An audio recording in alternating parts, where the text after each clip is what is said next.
Sri Sharda Devi and her Divine Play, Chapter 27, page 510. Letters described in reminiscences. Brahmachari Gopesh, later Swami Sharadeshananda, lived in Jairambati for some years as an attendant of Holy Mother. He wrote down many letters for Holy Mother. He published summaries of some of these letters in his book Shri Shri Mayer Smriti Kadha. Swami Brahmananda once wrote to Holy Mother with great humility, asking for permission and blessings for the inauguration of the Bhuvaneshwar Mutt. Holy Mother expressed her joy and blessed the function, praying that it would be carried out with great success by the Master's grace.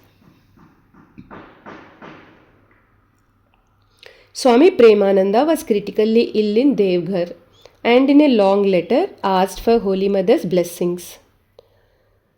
The grief-stricken mother wrote to him expressing her great concern and prayed to the Master for his welfare.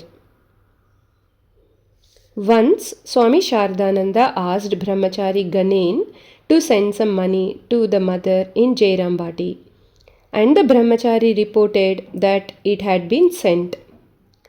When Shardananda learned a few days later that the money had not yet been sent, he was extremely disturbed. He sent an urgent letter to the mother expressing his sorrow and begging for her forgiveness. The mother wrote him back that the money was not urgently needed, so it was all right. She sent her blessings. Swami Pragnananda wrote to the mother from Mayavati describing its panoramic view.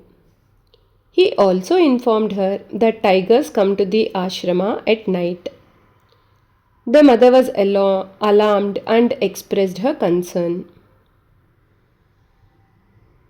Ramakrishna Basu, Balaram's son, wrote to the mother about his mother's last illness, passing away, and Shraddha ceremony, and asked for the mother's blessings.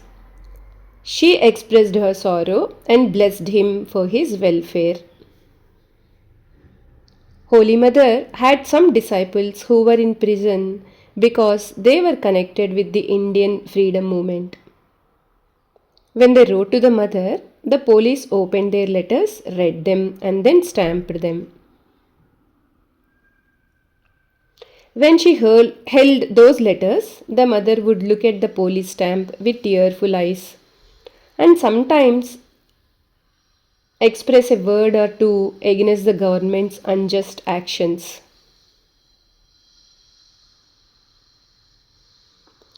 Devotees wrote to her for advice on their various problems. Mrinalini, Arbindo Ghosh's wife, wrote a long letter about her relationship with her husband. She was one of the mother's initiated disciples and she sent some money for the mother's service. Another woman wrote that her husband had come to dislike family life and he wanted to become a monk. He wanted to send her and the young children to her father's home. When Holy Mother listened to this letter, she became very sad and said, "Look, it is unfair and awful. She is a young woman. Where will she go with these little children and what will she do?" Then she said firmly, "Write to him forbidding him to give up his family now. Let him first raise the children. Let him earn money to take care of their food and shelter. Afterwards, let him decide." Another devotee wrote to the mother that sometimes he had to lie at his work, so he was considering giving up his job. If he did, though, he would be unable to support his family as he had no other source of income. Perplexed, he sought the mother's advice. The mother listened to the letter and then paused for a while. She asked her attendant, "Please write to him and tell him not to resign from his job."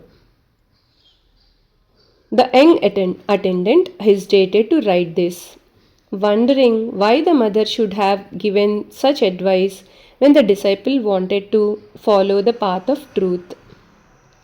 But the mother explained, "Today he is afraid to speak a little untruth, but if he left his job, he would fall into pecuniary distress and he would not be afraid to steal or even rob others." The mother expressed the last sentence a couple of times. The attendant was amazed to observe the mother's farsightedness and her anxiety to protect her disciple. Another devotee wrote to tell the mother that there was a shrine in their home with pictures of the master and the mother. Every day they would worship, offer food, and do the Vesper service.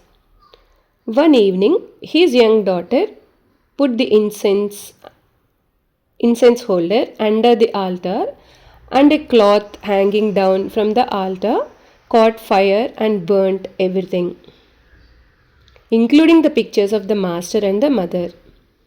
This is very inauspicious. Afraid, he asked the mother for assurance and blessings. The mother was dismayed. She said, "This kind of worship and arti are not to be treated lightly. One should do it carefully. This kind of ritual is appropriate for the mutt and ashrama." In answer to the letter, the mother advised him to be careful in the future and bestowed her assurance and blessings upon him. Jai Ma.